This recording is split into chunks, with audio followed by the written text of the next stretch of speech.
Coming up on Mountain News this morning, getting your first job out of college can be stressful and time-consuming, but one college is trying to give students a helping hand. And gymnasts spent hours working hard to perfect their moves and land the perfect stunt. We looked at folks in Lexington who showed off the results of that dedication this weekend. Plus, officials still do not know the cause of a deadly Pike County fire that happened this past weekend. Dedicated to Eastern and Southern Kentucky, this is WYMT Mountain News This Morning. Good morning. The time is 6 o'clock on November 18th. I'm Madison Pergram, and thank you for joining us on Mountain News This Morning. So you're waking up, it's a new work week or a new school day. Let's go to Brandon Robinson because there is something popping up for possibilities.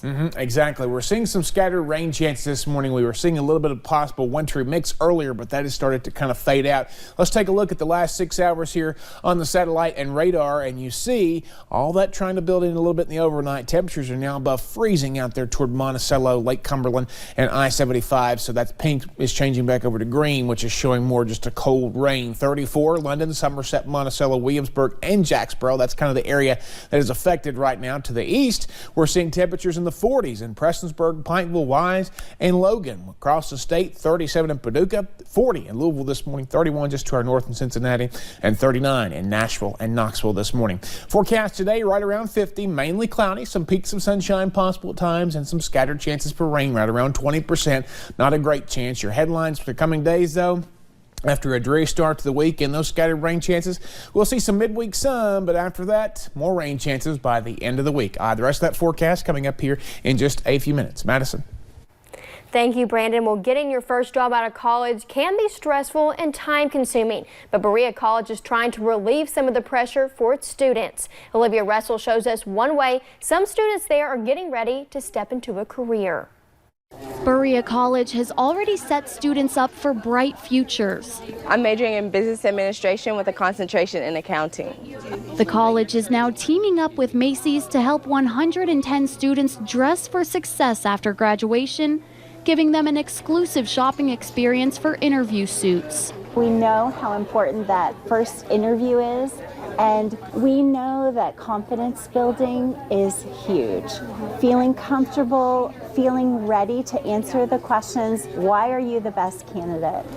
And so in my opinion, confidence is everything, because if you go into an interview that not so confidently, then it kind of hurts the vibe.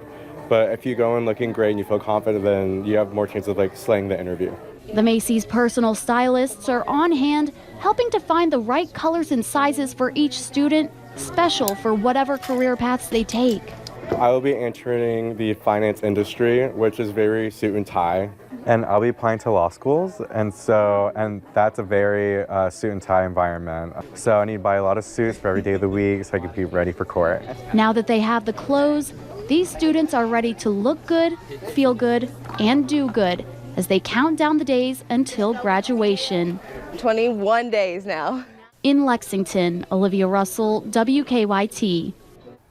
Berea has partnered with Macy's for the shopping experience since 2016. They are also planning another one for the spring semester. And the regional VEX robotics tournaments continue in East Tennessee. Middle school students from the region use engineering skills to build robots. The robots are able to perform tasks, and all of these engineers are competing for a spot in the state championship, which is held in Kentucky. It's really a fantastic way to get kids interested in engineering, programming, building, thinking, working with their teammates. To qualify for the state competition, a team must win an Excellence Award, a tournament, or a Design or Skills Award. This is their third tournament competition this year.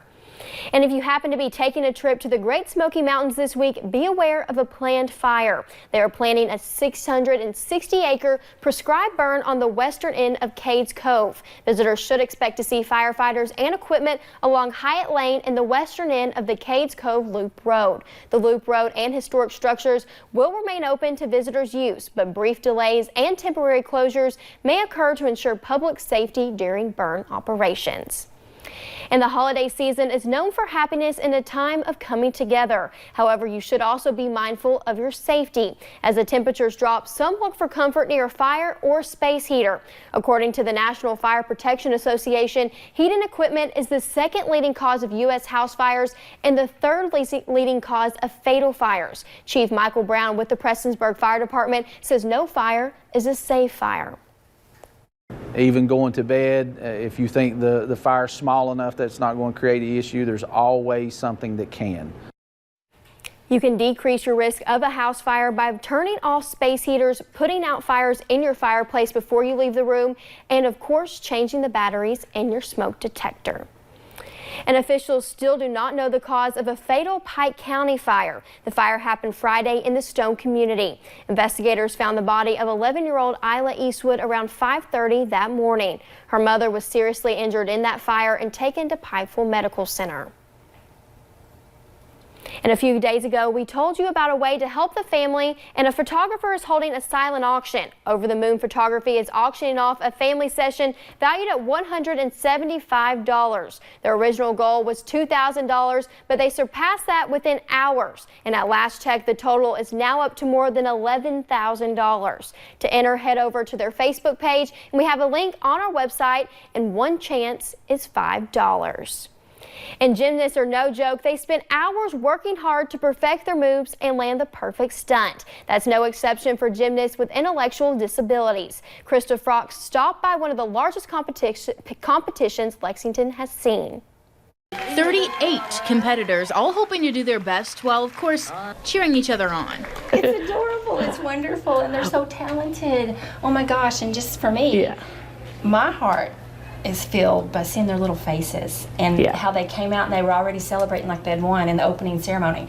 Excited is the main feeling, and it all makes sense. These athletes are competing at the Special Olympics State Artistic Gymnastics Competition. 4 events for women. It's vaulting, uneven bars, balance beam, and floor. And then the men's event, they do 6 routines. They do vault, they do rings, high bar, parallel bars, pommel horse, and floor. Among the competitors, 11-year-old Maggie Pettit. We did Special Olympics with soccer. But Mom says that didn't stick. So when she heard Louisville was starting this gymnastics team up this year, it makes me cry. It's wonderful. It really is. You know, when your child can't do a lot of the other stuff that kids can do, then this allows them to do that. Be just like anyone else. In Lexington, Krista Frost, WKYT. It was not only kids competing on Sunday. The oldest competitor was a 49-year-old woman from Lexington. Event organizers do not have an age limit on the sport. That way there is always an outlet for those who need it. And we have learned a federal judge has dismissed the lawsuit brought on by the owners of Maximum Security, Gary and Mary West. Maximum Security was the first horse across the finish line in the 145th Derby, but was later disqualified following a review that showed Maximum Security drifting out of his lane. The West wanted the U.S. District Court to reverse the steward's decision and find that their decision violated the couple's constitutional rights to due process.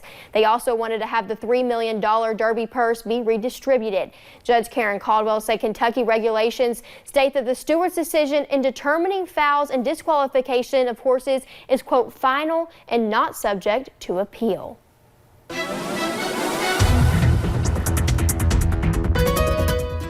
Some showers moving into parts of southern and southeastern Kentucky this morning. We'll take a look at Line Pinpoint Doppler radar, and you can see basically from Lake Cumberland back into parts of Adair County up toward Taylor County.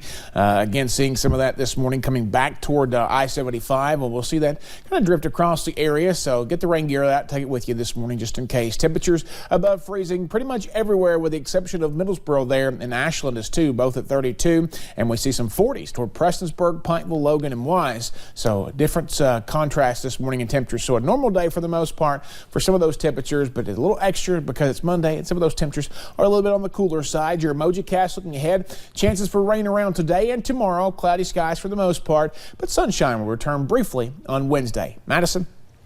Thank you, Brandon, and thank you for joining Mountain News this morning. More news is on the way.